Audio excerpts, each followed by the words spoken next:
You're looking at a family tree. But this might be one of the most powerful families you've never heard of. Because for over 100 years, they didn't just live in the Balkans. They controlled it. We start right at the very top of the chart.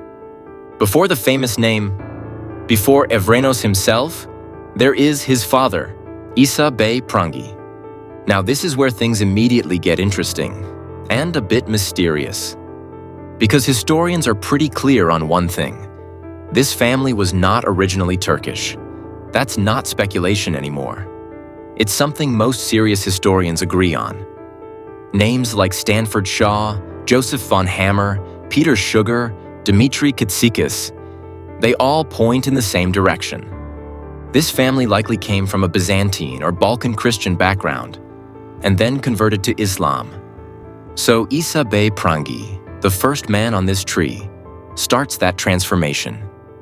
He converts, joins the early Ottomans, and becomes part of those early frontier warriors pushing into new lands. And his life ends in a very symbolic way. He is killed, martyred, at a place called Prangi, near the Evros River, close to modern-day Greece. A busy crossing point, strategic, important. And later on, his son will come back to that exact spot and build a tomb for him. Now we move down, and this is where the name appears. Gazi Haji Evrenos Bey, the central figure of this entire tree. Born somewhere between 1288 and 1290 in the Karasi Beylik, a small Turkish principality in western Anatolia. And he dies in 1417 in a town he himself founded, Yenite Vardar, modern-day Giannitsa in Greece. Now just look at that lifespan for a second. If you take it literally, it's around 127 to 129 years. The legend grew bigger and bigger. But even without the myth, what he actually did is incredible. According to the historians, he starts his career under the Karasi Beylik, then joined the Ottoman Empire under Orhan Gazi. And this is a turning point, because experienced commanders like Evrenos are brought into the Ottoman system. And from here, he never stops. An earthquake weakens Byzantine defenses at Gallipoli.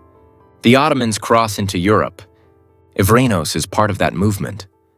From that moment on, his life is basically a map of conquest. Thrace, Thessaly, the Balkans.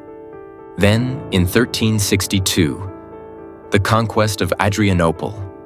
This city becomes the Ottoman capital. And Evrenos is rewarded with one of the most powerful positions possible, 𝐸𝐾 Bey of Thessaly. That means frontier warlord. He's no longer just a soldier, he's controlling a whole military zone. Then comes 1371, the Battle of Maritsa. And this is huge. A smaller Ottoman force launches a surprise night attack on a massive Serbian army. Total chaos, total collapse. The Serbian power in the region is basically broken overnight. In 1389, at Kosovo, one of the most decisive battles in Balkan history, he's again on the front lines, part of the force that secures Ottoman dominance in the region. And it doesn't stop there. Just a few years later, in 1396, we see him again, this time at Nicopolis. Now this is different, because this isn't just another regional battle. This is a massive crusader army from across Europe coming together with one goal, to stop the Ottoman advance. But they fail. And after that moment, something shifts. For an entire generation, there is no serious large-scale European attempt to push the Ottomans back. And while all this is happening, he's also building. Cities like Keshan, Uppsala, Komotini, Ceres, Monastir, even Corinth in 1397. Everywhere he goes, he doesn't just conquer. He builds mosques, imarets, caravanserais. His structures are still standing today. His mausoleum in Giannitsa, still there. Even a Quran linked to him survives. Then comes 1402, the Battle of Ankara. Timur defeats Bayezid I. The Ottoman Empire collapses into civil war. And this is where most systems break, but not this one. Evrenos holds the Balkans together. He supports Mehmed I, the man who eventually reunites the empire. Without commanders like him, the Ottoman presence in Europe could have completely fallen apart. He is given the title Gazi, a warrior of the faith, also called Gazi Baba, father of warriors. And when he dies in 1417, he leaves behind 7 sons. And this is where the tree really starts expanding. Now look at the second generation, 7 sons, and each one plays a role. This is no longer just a family, it's a network. First, Khidr Shah, the eldest. He follows his father's path as an 𝐼𝐭𝐥 commander. Not a lot of detailed records, but he is part of that military structure controlling the frontier. Then Isa Bey, the second son, and he becomes important for a very different reason. A document. Between 1456 and 1457, he signs a vakfiye, an endowment charter. And this document becomes one of the biggest clues about the family's origins. The language, the names, they all point again to a non-Turkish, possibly Balkan background. So even generations later, that origin is still visible. Then Süleyman Bey, another 𝐼𝐭𝐥 commander. After Evrenos dies, things get unstable. Succession struggles, political tension. But Süleyman and his brothers manage to hold on to their family lands, originally granted by Murad I and later confirmed by Murad II. That's not easy. That means influence. Now Yaqub Bey and Barak Bey. These two are interesting because of the Ottoman interregnum politics. After Mehmed I dies, they briefly support a pretender, Mustafa Düzme. But at a place called Ulubad, they switch sides. They move to Murad II. And here's the key. They are forgiven, and they keep their lands. That tells you how valuable this family was. Then Begci Bey, the youngest, also continues as a frontier commander. Again, part of that same military network. And now, the daughter. Her name is not recorded, but her impact is massive. She marries Sandarlı Halil Pasha, one of the most powerful Grand Viziers in Ottoman history. And their son, Sandarlı İbrahim Pasha, also becomes Grand Vizier.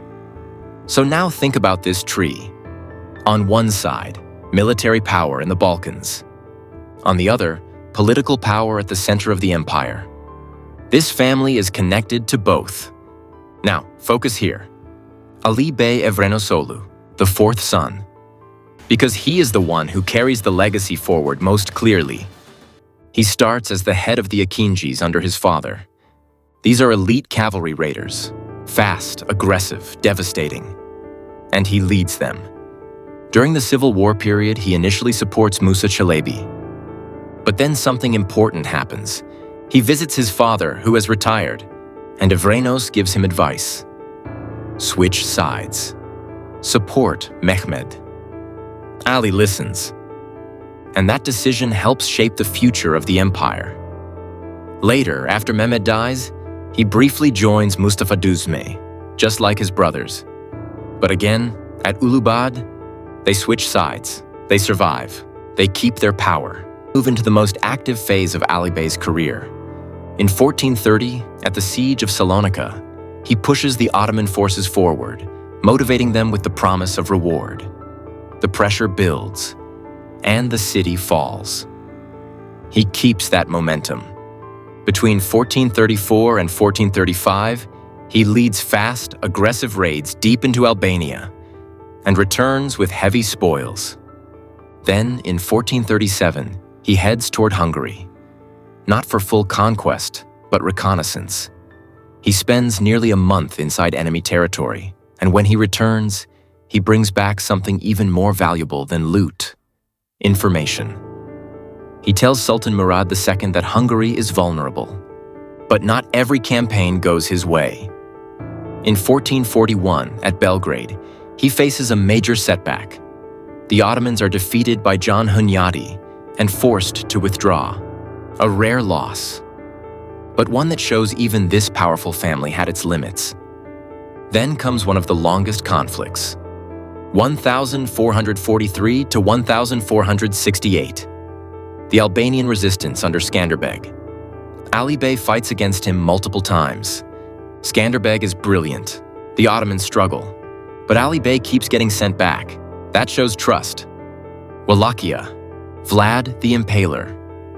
And this is where the next generation appears. Ali Bey brings his sons with him, Ahmed Bey and Evrenos Bey II, named after his grandfather. That name alone tells you how strong the legacy is. After this, Ali Bey dies sometime after 1462, and he's buried in the same place as his father, Yenisei Vardar. Now the third generation, Ahmed Bey and Evrenos Bey II, both active in 1462, serving as 𝐸𝐭𝐥 commanders, learning, fighting, continuing the family role. And through the daughter's line, again, Sanderli Ibrahim Pasha, Grand Vizier under Bayezid II. So again, two paths, sword and state. For generations, this family holds land across Greece, Macedonia, Bulgaria. They command 𝐸𝐭𝐥s, they lead raids, they maintain Ottoman control in the Balkans. And this is why that legend of Evrenos living over 120 years exists. Because his name never disappeared. Every generation kept adding to it. So people stopped separating the man from the legacy. So when you look at this family tree now, you're not just seeing names, you're seeing a system, a machine, a structure that helped build Ottoman Europe. Evrenos himself, he is the bridge from Anatolia into the Balkans. His sons, they stabilize and control the frontier. His descendants, they rise into politics and continue military dominance. And even today, the towns he built still exist. The buildings still stand. His tomb is still there in Janitsa. So this is not just history on paper. This is history you can still walk through. And that is the complete story of the family tree of Gazi Evrenos Bey.